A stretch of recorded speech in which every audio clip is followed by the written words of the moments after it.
Me today.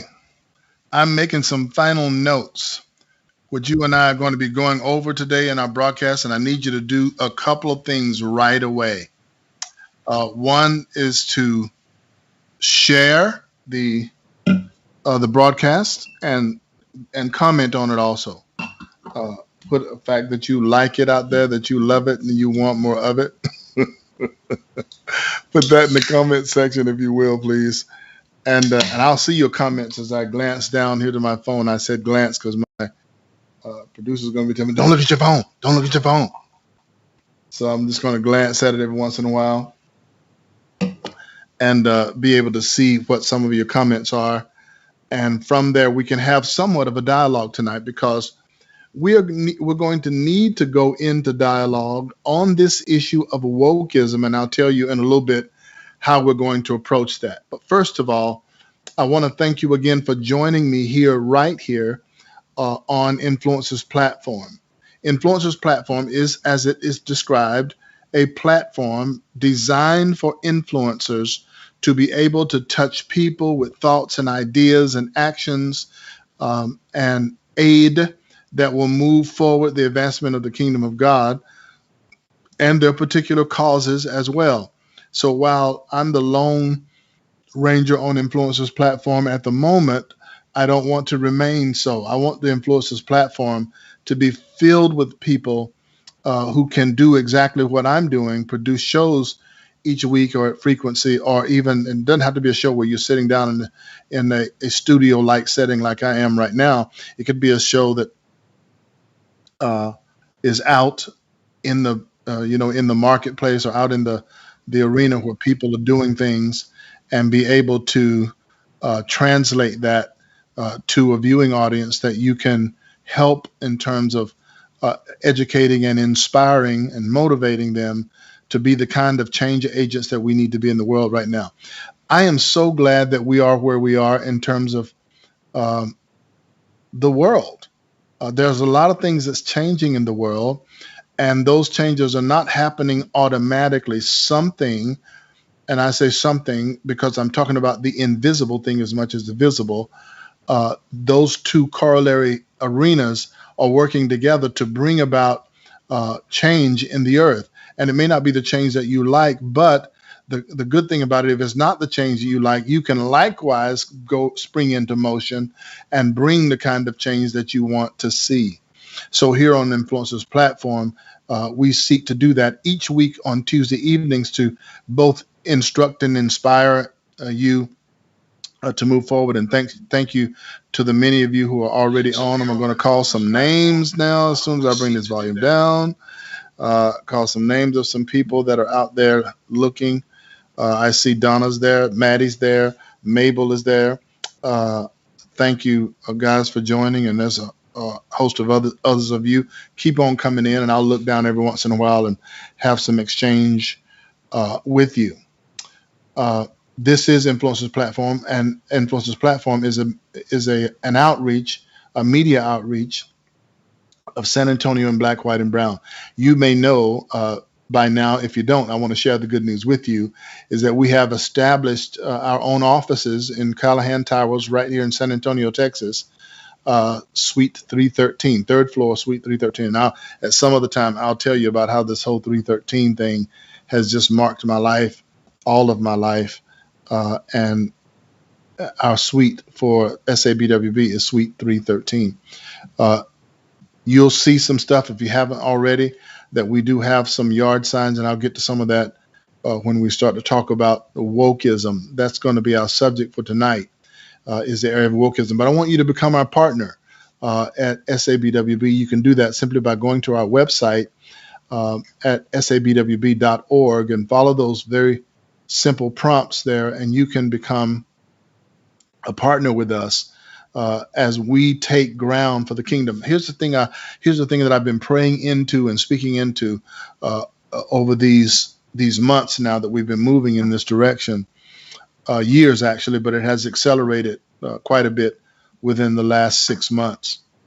That SABWB is a grassroots movement. It's a genuine grassroots movement where all the people who are involved, who have a heart tie, a heart tug toward being the change that we know we need in our society, being the change that we know that we need in all aspects of our society. That grassroots group of people come together to strategize, to pray, to work, and to move forward with strategic efforts that bring about the change that we want to see, having measurable benchmarks so that when we get there, we know that we're on the road to making the kind of change that we want to see. And I need about 1,500 of you doing that each month. I took a look today, and I'm glad to report to you that our list of supporters is growing this year in about a 30% increase each month for the last 3 months, and that is January, February, March, and we look even better for April, for the month of April, and we need to keep increasing until we have reached that workable number, and then we can start multiplying, increasing, so we can do even more in greater ways. So thank you for your support, first of all, for those of you who are, and those of you who have not yet become a part of our grassroots growing effort to see the kingdom of God come in our city. Go ahead and do that. Our partnership is only $10 a month. That $10 gives you access to the back side of our website where you can see firsthand some of the things that happen at our mixer. You'll be able to see some stuff already back there that's quite remarkable and informative, and you'll be seeing snippets of that coming out on social media. But I encourage you, not only yourselves, many of you who already are. Thank you, Maddie, again for watching, and Melanie and Donna and Melba. Thank you guys so much for being on tonight, and let everybody in your social sphere know, like and comment so that this can get out to the people in your social sphere as well. Uh, and become our partners, and let's just see this grassroots thing sweep the city of San Antonio, and thereby the city of San Antonio becomes a model for what will happen in major metropolitan areas across the country, as people of the grassroots who know that there is a level of pushback that we must give if we're going to maintain our freedoms and pass on to our posterity the kind of freedom and liberty that we have enjoyed as citizens in America, and certainly as members of the body of Christ. That there must be this fight that we engage for freedom and for liberty in all of its aspects, to include the freedom to worship God out of the free will of out of our free will and out of our good conscience, to worship God in those ways. I'm so thankful that you have partnered with me in that, and do the work of the evangelist here. Tell somebody else, tell a handful of others to become a part of this growing grassroots movement that we're seeing already take place in the month of January. Is healthy percentages that we have seen come forward, and we want to see that continuing to roll. We actually want it to explode for the month of April. So thank you for doing that and becoming our partners. You can also participate in a quick give. You can give right now. And it doesn't take long to do it, to the number 84321, 84321. To that number, you can text a $10 gift. $10 is what we will use as a signal to indicate that you want to continue to be partners with us each month, and we'll contact you to make sure that happens.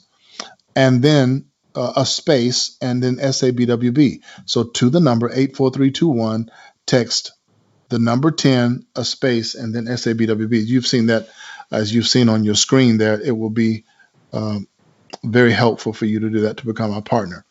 All right, tonight's program deals with wokeism. Wokeism. We're going to examine wokeism. What is it, first of all? You've heard it used a lot in a lot of different ways.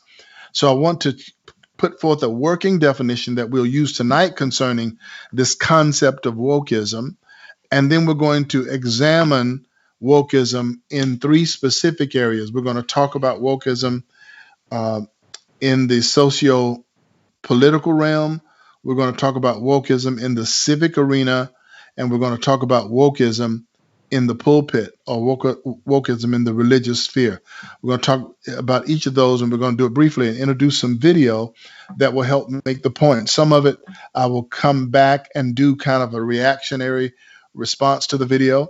So let's start with our working definition of wokeism. Wokeism is defined as having or being marked by an active awareness. If you have or you are marked by an active awareness. Now, I want you to pay attention to the words, some of the words that I'm going to give you in this working definition, because it becomes very important as we define it moving forward. If you have or you are keenly aware, you have an active awareness, you're marked by that, of social, of systemic injustices and prejudices. You're woke, in other words. If you're marked by, or if you have a high sense of awareness to systemic injustices and prejudices, then you are said to be woke. You're also woke if you are aware of the facts or the truth of a matter. Suddenly, if truth has dawned upon you, then you are woke. In both of those definitions, in both of those working definitions, I want to draw your attention back to something to show you how important a part that this something that I'm about to talk about has played in this whole scenario of uh, this wokeness that the public is right now going through in America, and it's quite revolutionary. It's a strong thing that's going on, and it has the potential to bring great levels of change very rapidly and very intensely. And when that happens in a society, a lot of fragmenting issues come out from that. So again, the working definition for wokeism is you have or you're marked by a, an active awareness of systemic injustices or prejudices. Or number two, you're just aware of the facts of an issue or a situation. You're aware of the truth about it. Then you're woke. And this implies, this whole idea of being woke implies that you may not have known that it was going on before. You are now aware of it. You have become aware of something perhaps that you were not aware of before. And as I said, namely, it points itself toward this matter of systemic injustices and prejudices. So you have to ask yourself the question, if I have been made aware of it, what has made me aware? Someone will say, well, police brutality made you aware, if we're talking about systemic injustices. Police brutality made you aware. Well, you and I have to settle down and think a little bit, because how were we made aware of these brutalities? How were we made aware of the fact that, in the opinion of some, that a discernible amount of law enforcement officials, for example, who are white, have intentionally targeted blacks, and they have done that to an exponential degree with reference to how they have treated other people? Who made us aware of that? How did that come about? How do we get woke to that? And then the second definition, I said that wokeism is that you're just aware of the facts, or you're aware of the truth of a situation. And I'd have to ask you again, where did you get those facts that you are now certain of? Where did you derive these truths that you are now so decisive with regard to their validity? Where did that come from? And in both cases, the fingers must point back at what I'm on right now. The fingers must point back at media sources. If you are woke, you have been awakened because the media woke you up to it. If you are aware of the facts that you have received has in many cases come from the media. Therefore, wokeism virtually is not possible in our modern context. Wokeism is not possible without the massive input from the side of the media. Wokeism is not possible without massive input. Anthony, good to have you on as well. Guys, just keep liking and sharing and commenting, and make sure you pass this video piece around. I know I'm wearing a Michigan shirt today. This shirt is actually a gift to me. A friend named Mark Martinez. I have two friends named Mark Martinez. I actually have three. Mark Martinez Sr., his son Mark Martinez Jr., but a young man that I had in Christian boot camp when I was doing it as far as the youth offenders program is concerned. He came through that program, and this shirt was dear to him, and he gave it to me, and I wear it in remembrance of a relationship and a friendship and a mutual show of respect. And we just finished the NCAA here in town anyway. Baylor, go Baylor Bears. They won last night. But I like my Michigan shirt, so I wore it today. So with all of those things and with this idea of wokeism in mind, you are not awakened unless the media woke you up. So you have to ask certain questions right here, don't you? You have to ask questions like, how do I know that what the media said to me is verifiable? How do I know that the facts are actually the truth? How is it because it's repeated on every channel? Is it because I hear and see example after example of it? Is it because I can hear the same thing repeated from one anchor on one network to another anchor at the next network, and then I'll hear it on the Saturday on the nighttime talk shows? I'll hear Colbert say it. I'll hear Fallon say it. I'll hear all those guys and girls, men and women who do those late night talk shows. They're all talking about it, and then a sports figure might step out and say something about it. And all of these different arenas, I'm hearing the same message, and I have awakened to this idea. I've awakened to the reality that they have put forth. But the question becomes: is their reality? And when we as a people no longer critically think, and when we no longer personally dig for information that is available to us all, when we take what the media has said carte blanche, we take it hook, line, and sinker, as is said in my culture, then we must be receiving what the media says as absolute truth. Let's take, thanks guys for coming on and joining me tonight. Rosalie is my Spanish mama. Thank you for being on tonight as well. So we have to look at is this stuff valid? Is what they're saying valid? Let's take, for example, the job that the media did on former President Trump. They counted his lies. He's told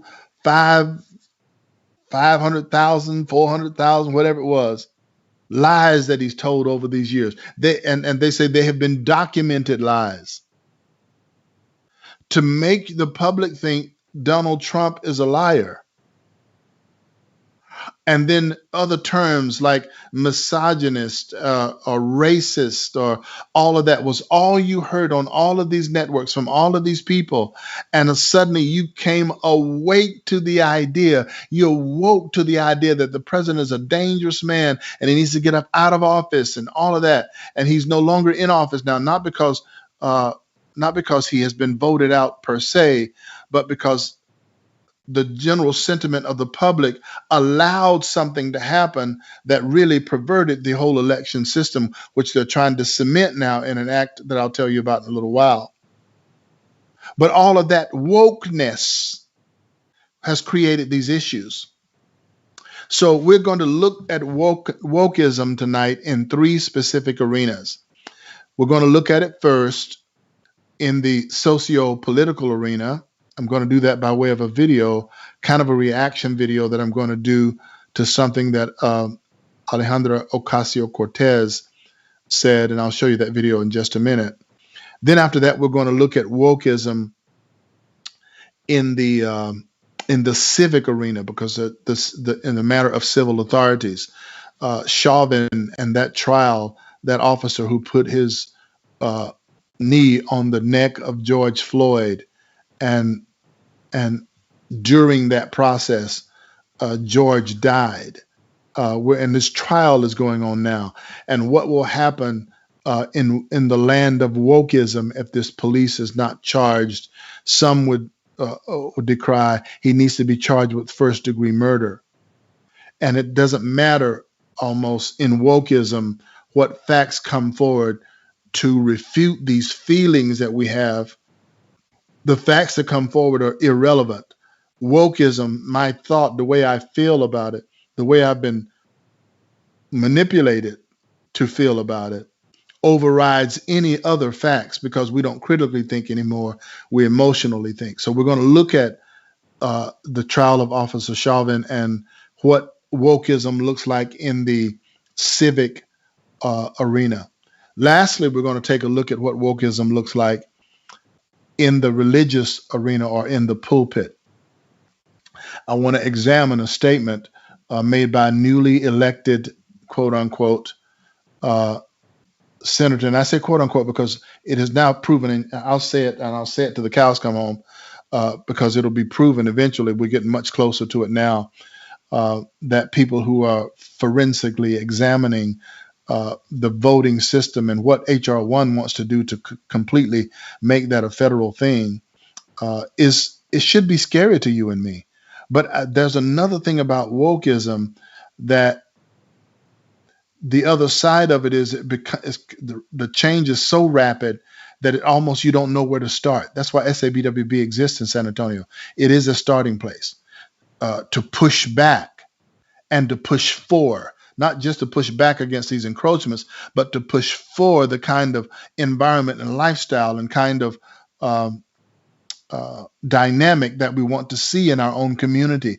We have the choice to do that. We have the right and the responsibility to do that, to make better our own environment that we can pass to our children.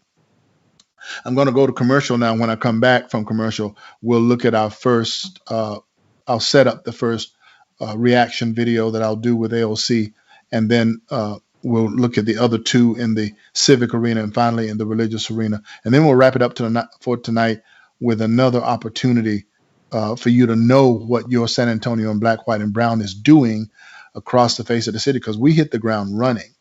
And you're going to be able to see that tonight as we continue. So stay right there where you are. I'll be back from commercial right after this. Hello, everyone. I'm Charles Flowers, your host for Transcendent. Transcendent is SABWB's online weekly broadcast, aired here on Influence's platform. Join me and other key leaders from various pillars of influence which shape the culture of San Antonio for innovative and strategic dialogue. Each week, we will address core community values and principles that need to be restored and re-implemented into our culture of our great city. This may often necessitate identifying where these values and principles are being compromised and reflecting on the damaging impact that such actions may have if left unaddressed. But ultimately, we want to take the conversation beyond ordinary limits, exceed the normative boundaries, and implement bold, time-tested principles across the pillars of influence in our city, which will result in the positive transformation of the culture. I look forward to visiting with you each week here on Transcendent.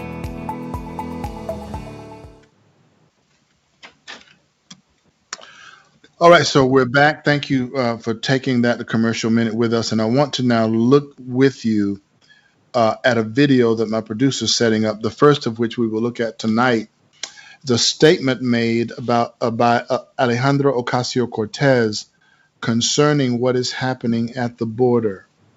And while that's being prepared, I want you to just note for a minute how differently the media is handling a situation far worse than anything that existed in the former president's administration, and how they're treating it now that the darling of their cameras is in office, our president, um, President Joe Biden.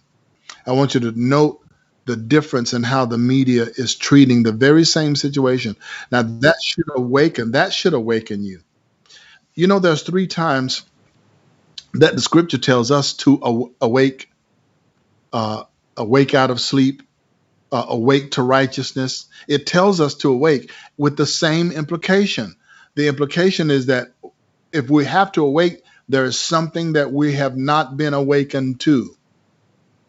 And now this pseudo awaken, this pseudo wokeism is rolling across the land, and you have thought leaders that are putting forth the idea of what wokeism is. Look at this video by Alejandra Ocasio Cortez when she is defending. Now, ask yourself the question: if this was the former administration and these dynamics existed on the border, would this be the language of a sitting representative in the United States Congress? Watch this video. By the way, is a white supremacist idea, philosophy. The idea that if an other is coming in the population, that this is like an invasion.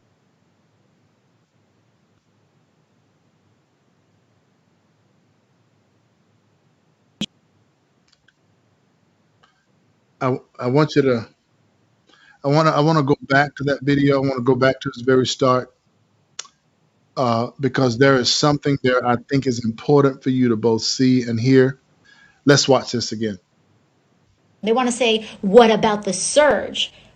Well, first of all, just gut check, stop.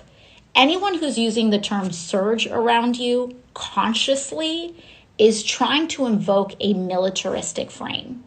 And that's a problem because this is not a surge. These are children and they are not insurgents and we are not being invaded, which, by the way, is a white supremacist idea, philosophy. The idea that if an other is coming in the population, that this is like an invasion. Well, there you have it, folks. The guru has spoken. The wokeism guru has spoken. And that wokeism guru determined that in the socio-political arena, gut check, stop. Are you kidding me? She postulates that on this subject, she is the genius, and everyone else who assumes any other thing, any other position about wokeism or about the situation, particularly at the border, that they are, notice the name calling.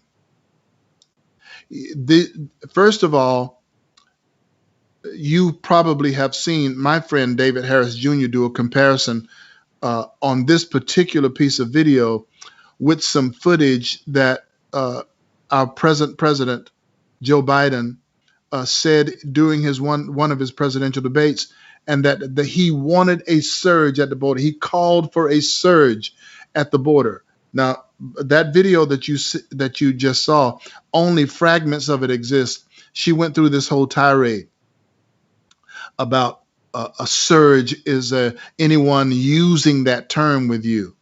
Suddenly, the term surge now is only related to a military framework, and they're trying to put things in a military framework. And they are labeling these children as insurgents. No one has said that except her. A surge is not a military word only. It's not used in military context only. When Joe Biden said it during his campaigning for the office of president, he wasn't invoking a military idea.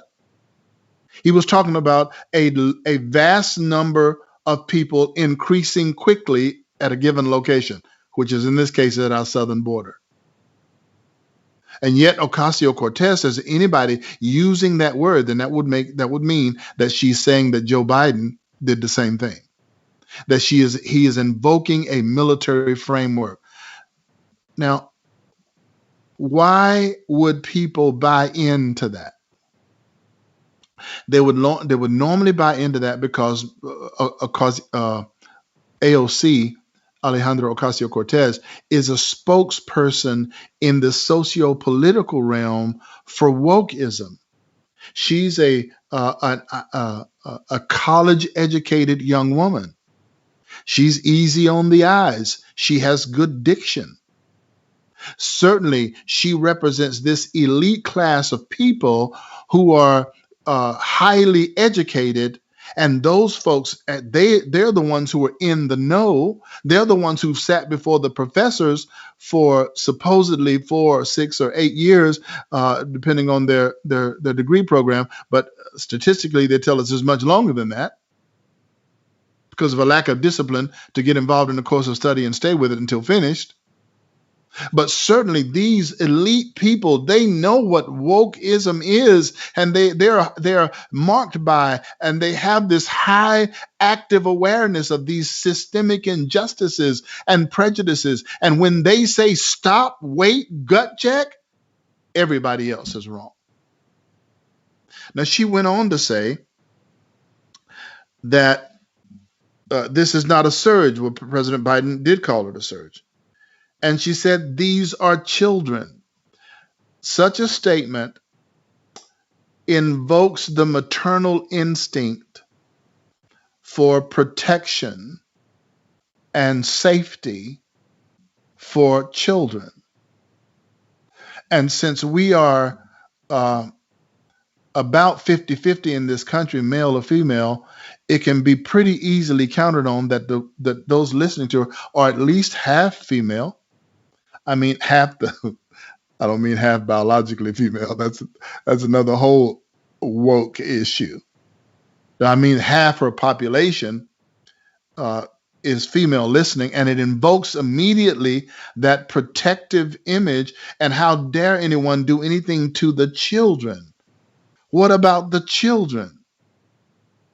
Well, the ages of these guys, these children that are at the border, the median age between them is 16 and 17 years old. They're only a couple of years away at most, the majority of them, from being able to be inducted to the United States military at age 18 and can handle a weapon and be sent into a foreign mission field, a foreign field of battle, to use that weapon to take other people's lives, just 2 years away.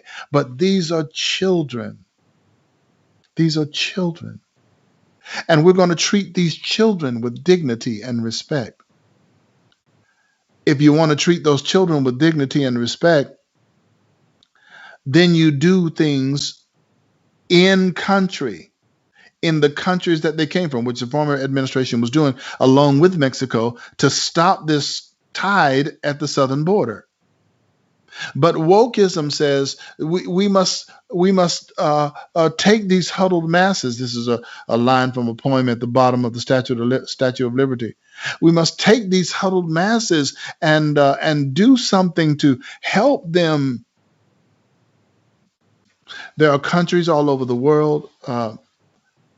People are fleeing for better circumstances. And we have entry ports in this country that they should use to enter the country legally. There is limited resources in this country. What flashed through my mind right now, and I'm going to move on from this, is in the movie Black Panther, the star of Black Panther is talking with another friend of his, and they're talking about letting in the refugees from outside of Wakanda. And the one says, if we let those refugees in, we let their problems in. And Wakanda becomes just like them. You can overload your resources And if you overload your resources, you're not able to help anybody. So you have to put yourself in a position of strength to be able to help someone. That's why borders need to be well established. That's why the border wall needs to be finished. That's why border security needs to be beefed up so that we can take on those that we have the capacity to help without breaking our own back and sending our own economy spiraling downward. We have to operate with some common sense.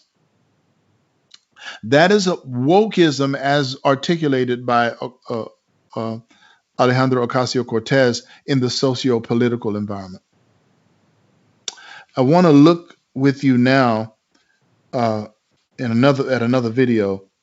This one particularly will turn our attention toward the civic arena. Civic arena. It's going to be a hard one. It's going to be a hard one. So let's do this. Let's go to commercial first. I want you to swallow the thing about AOC. Take that out. We're going to go to commercial. When we come back, we're going to look at the civic arena, namely at the trial of Chauvin, how you pronounce the officer's name, that's going on right now.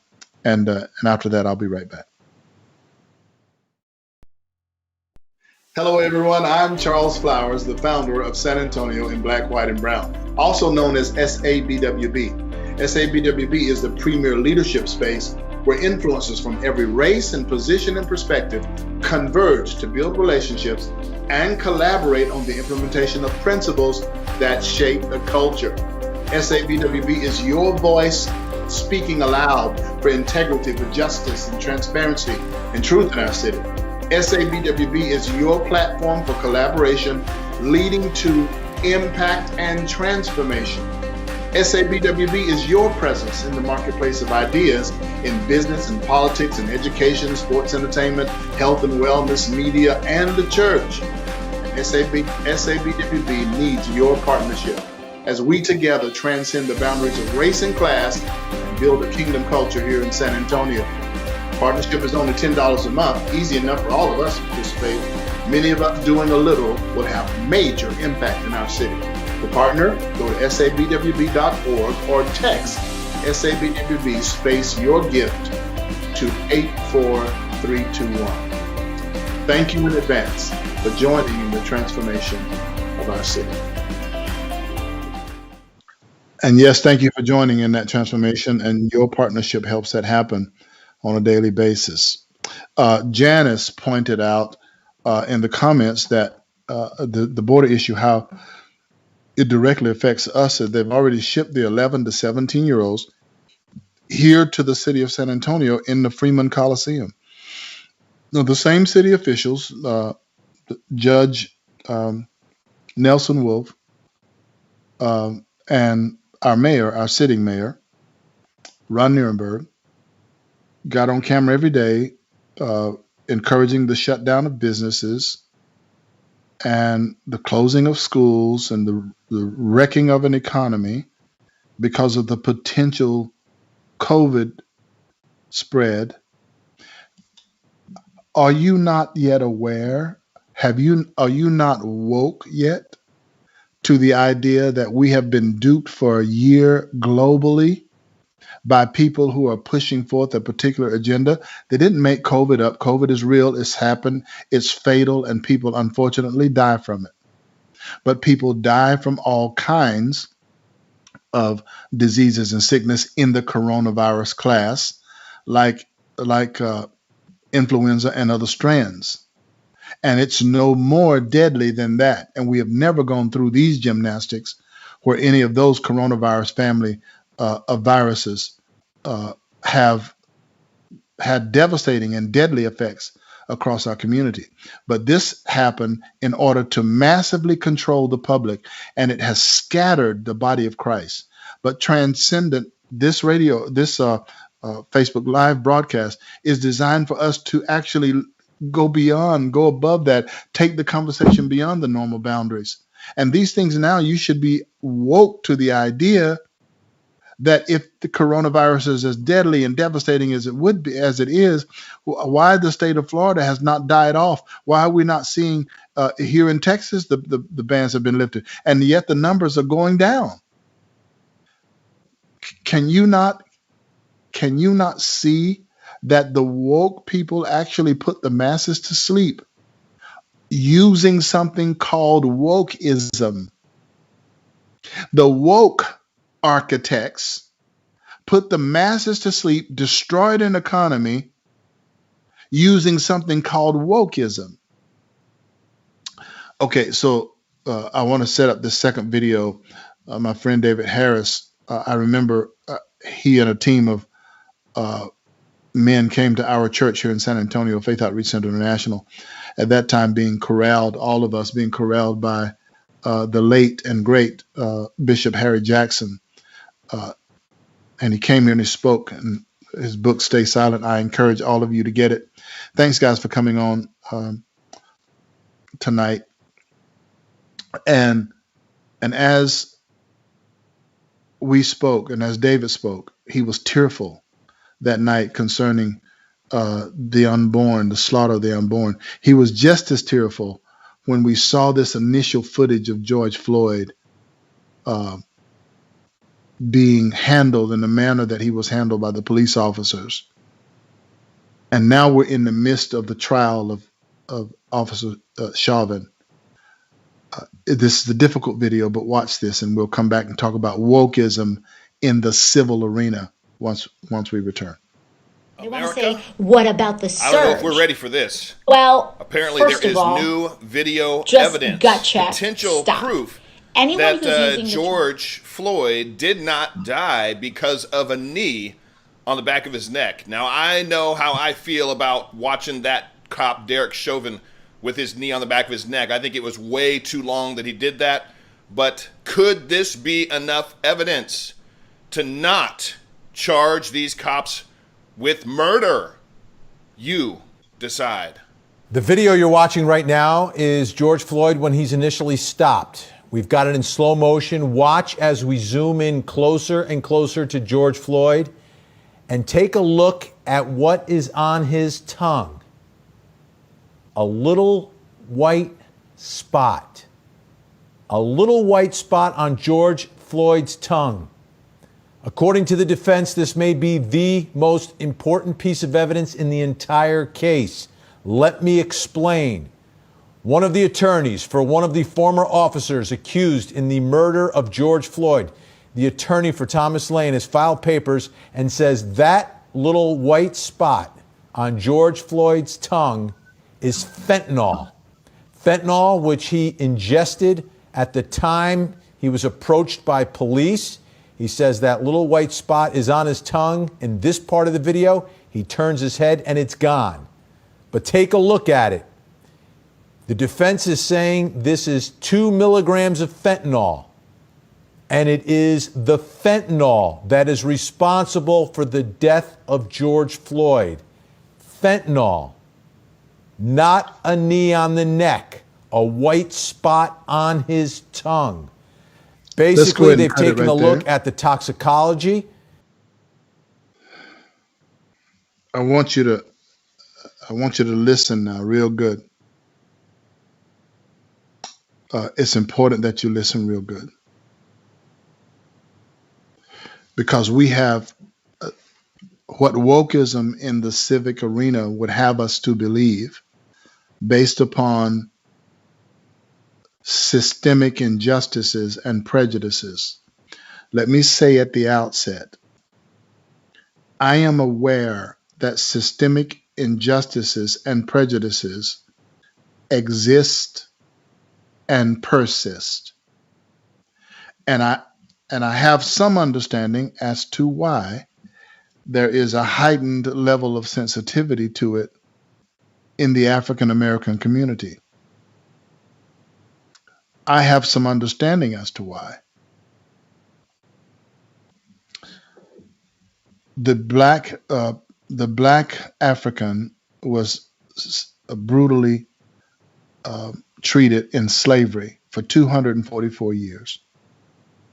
Now, if you say, here we go again, then you need to just open your ears to be sensitive to the plight of other people so that you can at least understand, walk a mile in their shoes, so to speak. If you walked a mile in their shoes, you probably wouldn't last. Because in fact, many of them did not. They were beaten to death. Coming over from Africa in what is now noted as the Middle Passage to lighten the load and to manage the material on the ship, slavers would throw their slaves overboard on the Middle Passage. And sharks followed these slave ships from one coast of them, off the Ivory Coast of Africa, to the islands, and eventually to the mainland United States and Mexico, and fed upon them so much to the degree that even after all of these years of no slave ships going through the Middle Passage, scientists can still to this day track the movement of the sharks along the same path of the Middle Passage. So they met death in their own homeland. I have a friend in this city. You heard me mention her name before. Her name is Pastor Shatigo. And she asked me a question one time. She's Nigerian herself. And she asked me, why do Black Americans never hold Nigerians responsible for what happened to them? It's what she asked me. She was speaking about the injustice experienced on the shores of our own homeland, Africa. And I just spoke to you about the injustices that took place on the passage over by dumping bodies and having them consumed by ravenous sharks. And then the brutality experienced for 244 years of brutal slavery, beating many of them to death. And if you don't think that that impacts a people, I make this comparison because I want people to be awakened to it, that in Ohio some years ago, a man sequestered several women in his basement. This man was white and the women were white, and he kept them in there for a number of years. Some of them got pregnant, had children, all kinds of stuff in the man's basement. He had so manipulated their minds that it's almost serendipitously one of them walked up to the door and was heard and seen, because he had left the house, that he had often done, knowing that he had made such mincemeat out of the minds of these women that even away from them he could control them. And when these women were found, oh, the outcry that was had over the general public, saying these women have been robbed of their childhood and their innocency, and they're going to need counseling for years to try to get over this trauma. And all of that is true and legitimate. But if you can see that for 10 or 15 years for a handful of white ladies in a basement, how is it that you cannot see that for a whole nation of African American people who have been brutalized for 244 years, passing that pain on? And don't let me stop at 244 years, because that would be unjust to do so. In the same year, 1865, when this thing, the Civil War ended and slavery effectively ended in the United States, I say effectively because it was actually the Emancipation Proclamation, written in November of 1862, was actually enforced in January of 1863, that blacks were no longer slaves.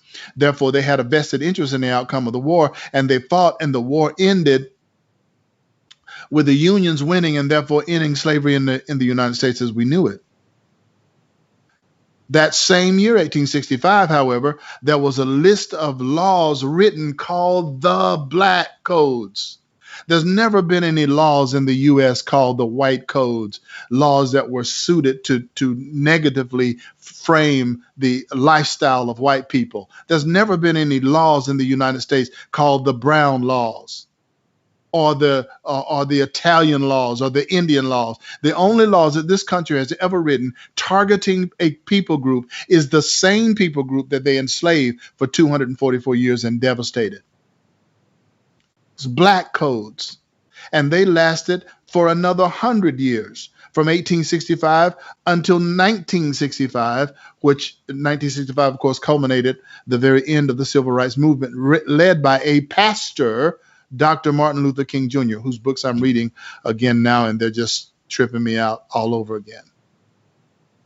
We're going to move forward with some things that Dr. King left us. We're going to move forward with some principles and ideas that raises a grassroots movement up. Oh, I feel this in my spirit right now. But here's what I want to tell you about. Here's what I want to tell you about the civic arena in this trial, particularly. There are those who are constructing the civil arena who want these police to be all but acquitted of this crime. And the things that you just saw, the possible bag of fentanyl in the mouth of George Floyd, which he swallowed during his interchange with the police. If you look at that video, it'll go on to say that that was a lethal amount of fentanyl that he swallowed. Now, does that excuse this systemic injustice or prejudice? No, it doesn't, but not by any stretch of the imagination. I believe systemic injustices and prejudice exist, not only because I've experienced them, but because at the end of 1865, do you think all this the slave-hating slave owners suddenly disappeared? No, they developed their own legal system called the Black Codes so they could continue their hatred and prejudice against a people group that they felt to be inferior to themselves.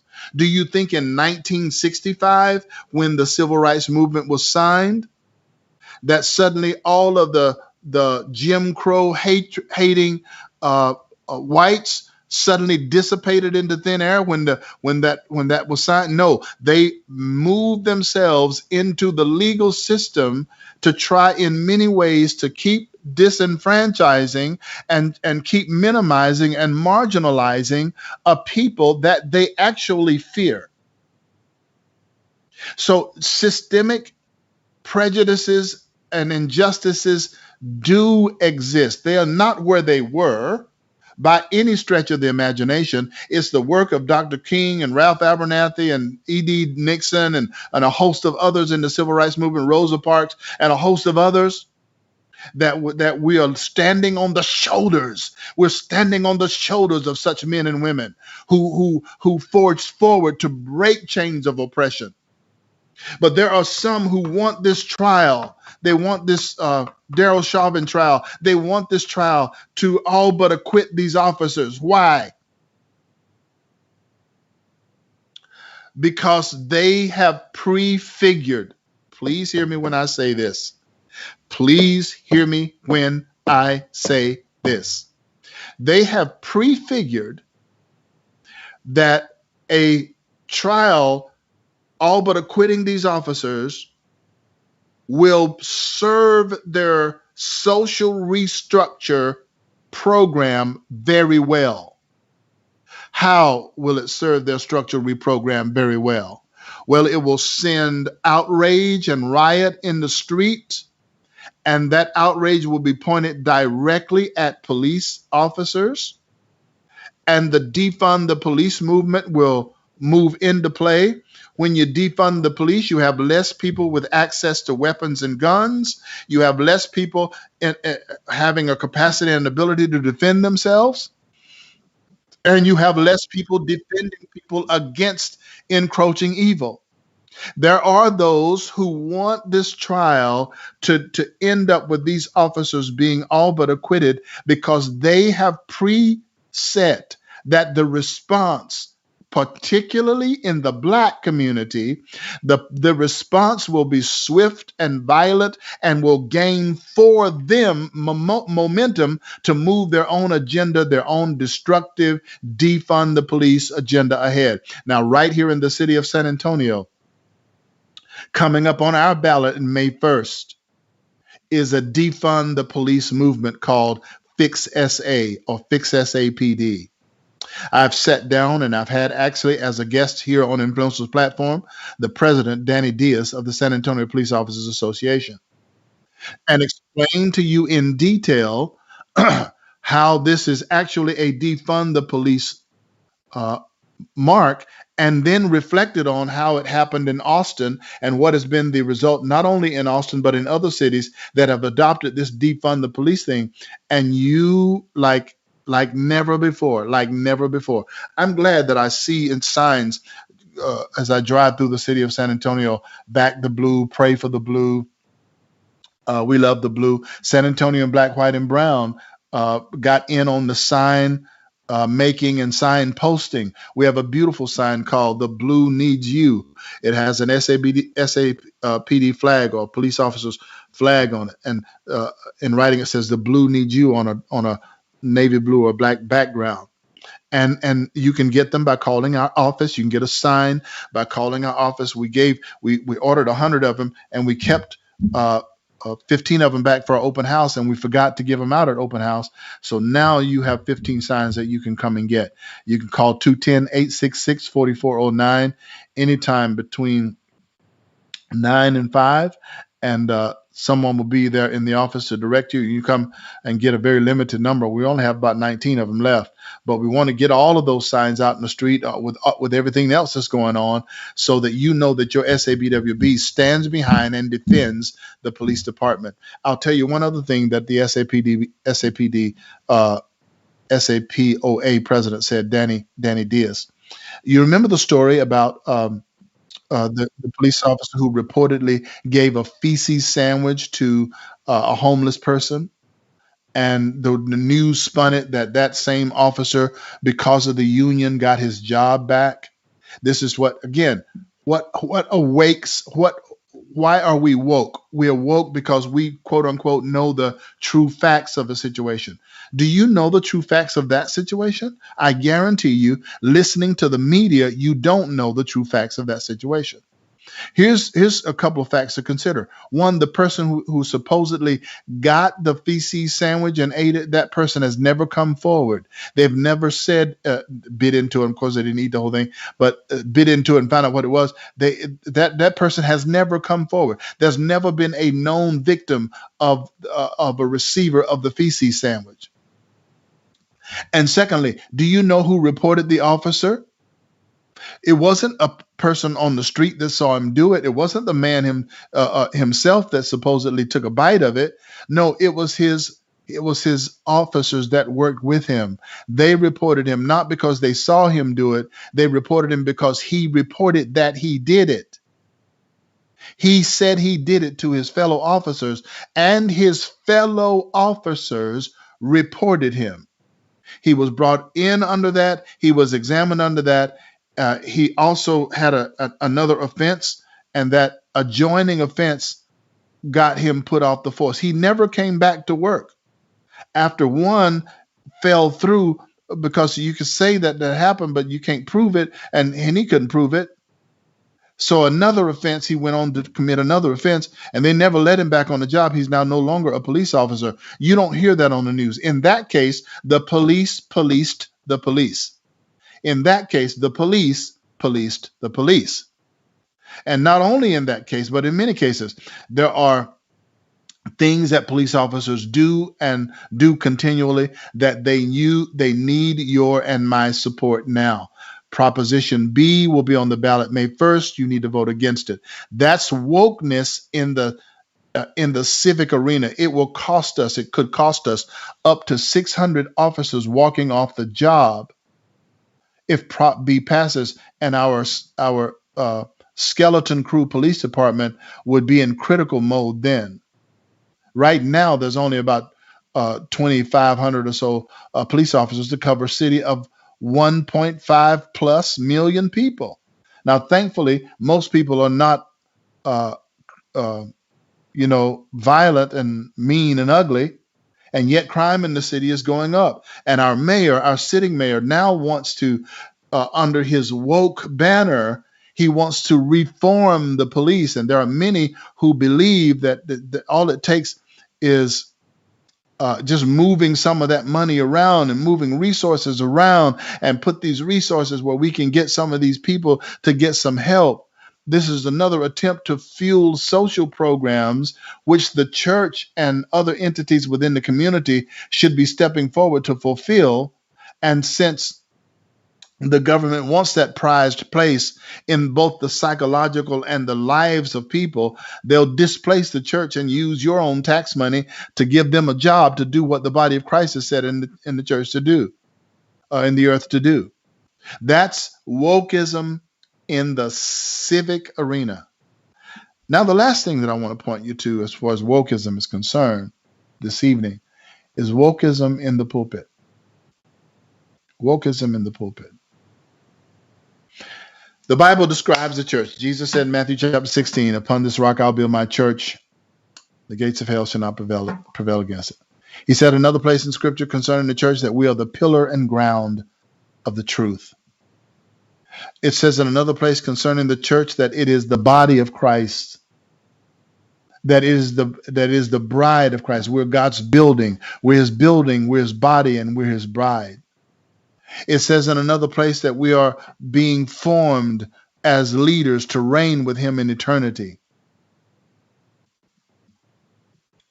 And yet wokeism in the pulpit produces a damnable doctrine and produces a feeding of people who are seeking the truth. If they're in church, you would think they're seeking the truth, right? Yes, Janice, I'll save a sign for us. I'll put ours away. But that reminds me, call that number 866-210-866-4409. That's our brand new SABWB offices, and you can schedule to come get your sign. By the way, we wanted to do 500 signs. It's going to take about $7,500 to do that. We've already purchased the first 100. We have 400 more to purchase. If you want to make up that project cost, go ahead and do it. 84321. Put about $6,500 on it and space and SABWB, and we'll get those signs this week. We won't mess around. But we'll hit the ground running. If you want to take care of that, then go ahead and do that. Grassroots, people. It's grassroots. It's those of us who do the grassroots stuff to make the kind of change that we want to see. So I was talking about wokeism in the pulpit, right? I'm going to go to my phone now, and I'm so thankful for all of you guys that have come on today. You've been such a blessing. Maddie, you have been active. Thank you so much for that. And I want to go with you to something that a friend of mine, in fact, he's my Facebook hero. His name is Ronson Hall, and he's a pastor in this city. And he sent something to me and my wife just a few days ago. This was on Sunday. Here's what he sent. Here's how he titles it. He's a great writer. And by the way, I'll tell you about that when I get ready to close. He's a great writer. And he put this whole thing together. And now a sacrilegious heretical word from woke black pastor and fraudulent senator from Georgia. Here's what the woke black pastor and the fraudulent senator from Georgia had to say about Resurrection Day. The coming of Easter is more transcendent than the resurrection of Jesus Christ. Now, someone who would say that would only say it because they don't understand anything much about what the resurrection actually means to you and me who live this life every day. If they could get a glimpse of what it actually means, not in terms of a historical event that took place in a garden somewhere in Israel. And Janice and I and a team of 13 from our church was just there a few years ago and went into this. We saw the place the Catholics have there. And then we saw another alternative site that may have very well been the place where his body was laid. I'm not talking about the historical resurrection. I'm talking about what that resurrection actually means. If this man had any inkling of an idea of what it actually means, he would have never made the statement. In fact, he took it down quite quickly after it was made. This is Pastor Raphael Warnock, the one that just won the Senate in Georgia. He writes, the meaning of Easter is more transcendent than the resurrection of Jesus Christ. Whether you are a Christian or not, through a commitment to helping others, we are able to save ourselves. Through a commitment of helping others. This is supposedly the overshadowing, transcendent meaning of the resurrection. If we could make a commitment to each other and save ourselves, then the cross is the most foolish thing that God could have ever done. And it's the most foolish thing that the Son of God would have ever submitted himself to. And it's the most foolish thing that the Holy Spirit would have ever given witness to, and having raised Jesus by his power from the dead. That is the stupidest thing anybody could ever say. That, and thank you, that thank God that it wasn't too long after he put that up into maybe some of his wokeness, caused him to be able to see that perhaps that's an unprofitable and maybe even an offensive statement to people who have at least a thumbnail scratch of understanding about what the resurrection actually is and does and did. So we have wokeism. It's a cool, new, fashionable word, and you got to be woke now. You got to know how all these systemic injustices and how all of that prejudice is taking place and how it's so nasty and ugly. And Charles Barkley said the other day, you probably saw this. He said, I believe in my heart that most white people and most black people are really good people. They're really great people. But the systems are designed to make us hate each other. It's designed to make the rich hate the poor. This is the great theologian Charles Barkley,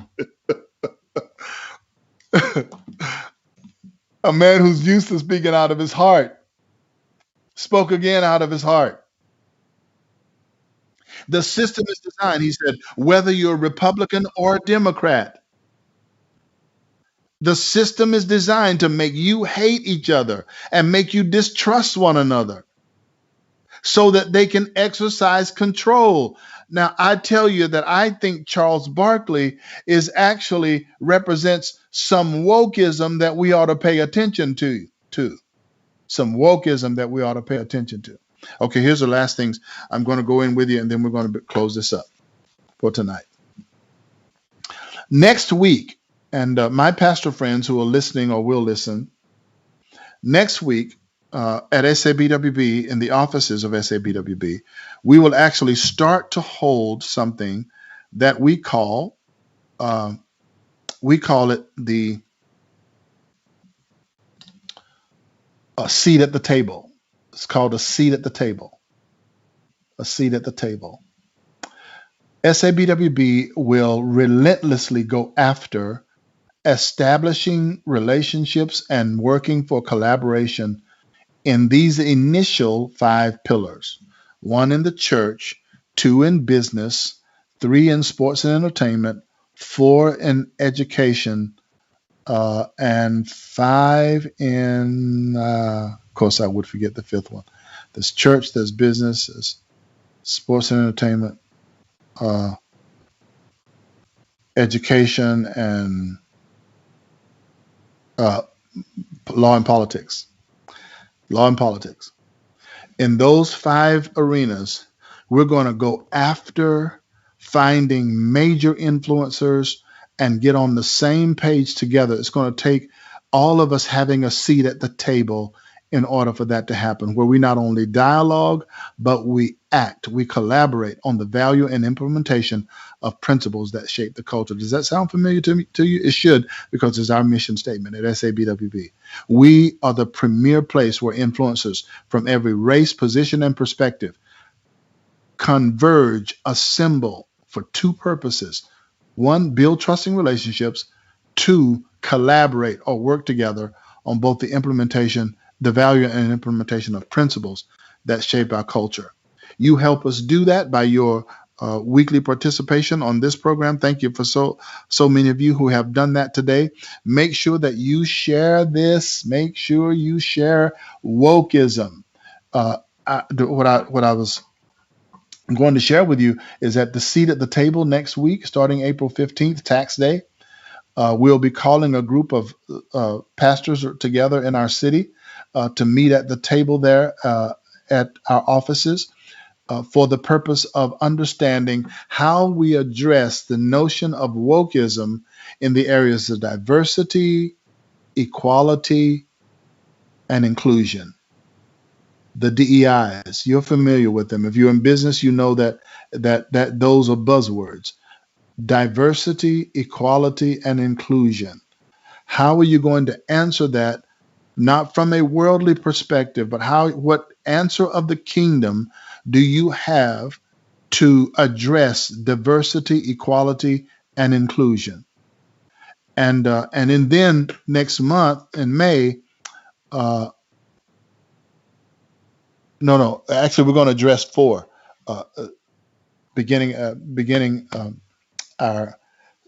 So let me get your timeline right. April 15th, next week, we start the seat at the table, and we're going to be dealing with that wokeism in these three areas: diversity, equality, and inclusion. We have actually added a fourth: diversity, equality, inclusion, and sustainability. Sustainability. How are you going to sustain your church? How are you going to sustain your business? How are you going to sustain your athletic endeavor or pursuit? How are you going to sustain the legal and political arena with all of these and education in all of these areas? This thing called DEI is going to wreak havoc in all of that. So how do we answer it from a biblical standpoint? That starts next week at the seat at the table, beginning with pastors, but it will bleed over into all of those spheres: business, sports and entertainment, education, the political arena as well, the legal and political arena.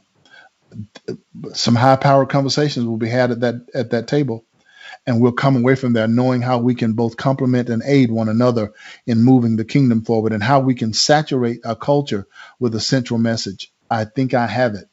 Prayerfully, I think I have the central message that we can begin to talk about how we're going to saturate our culture with that. Whoever saturates the culture leads it. Whoever saturates the culture leads it. And we can lead it in little bitty ways if all of us put our voice together. So be on the lookout for that. And then in May, the weekend after Mother's Day, is our annual conference at SABWB. Our annual conference. It will be entitled Wokeism and the Summer of Our Discontent. Wokeism and the Summer of Our Discontent. That phrase, the summer of our discontent, if you've read Dr. King's material, you know that he's talking about that summer when the boycott took place and what they were able to do to break the bounds of oppression and set a ripple in motion that would cover the face not only of the United States, but cover the face of the world. And you and I have an opportunity to recapitulate something along that order right here in the city of San Antonio. Our conference this year will be entitled Wokeism and the Summer of Our Discontent. That's May 14th and 15th. So there's a lot that we're hitting the ground running with. We know there's a lot to do, and we don't have a forever to do it because the other side is constantly pumping out something. One of the things that paralyzes us is this over flood tide of information. Just keeps it so batters you. You don't know where to start. Well, let SABWB be your solve. Let us be your solve. Become our partner. Go to our website at sabwb.org. Follow a few simple prompts there, or you can give at the quick give. When you give at the quick give, it'll come up and you can choose the church, choose Faith Outreach Center, and then at the drop down, put in the drop down SABWB. You have a little drop down menu. Choose SABWB and give right there. If you want to cover the cost of the yard signs, please do that. Do that immediately because we'll get those yard signs printed and out, distributed to people. So all over the city of San Antonio, 500 yards, plus those signs that's got every other kind of sign in it, backing the police department, will be there, and people will know how to vote on that issue, Fix SA, on May 1st. My daughter came up with who also produces this show, she came up with a fantastic lead in to last week's program. You shall not pass. And that's speaking directly to the Fix SA and HR 5. So much going on. But thank you for being with me. And I hope to see you right here next week as we together collaborate on the value and implementation of principles that shape the culture. Because our motto is SABWB, shaping the culture through prayer and action. Blessings to you. I'll see you next Tuesday. Bye-bye now.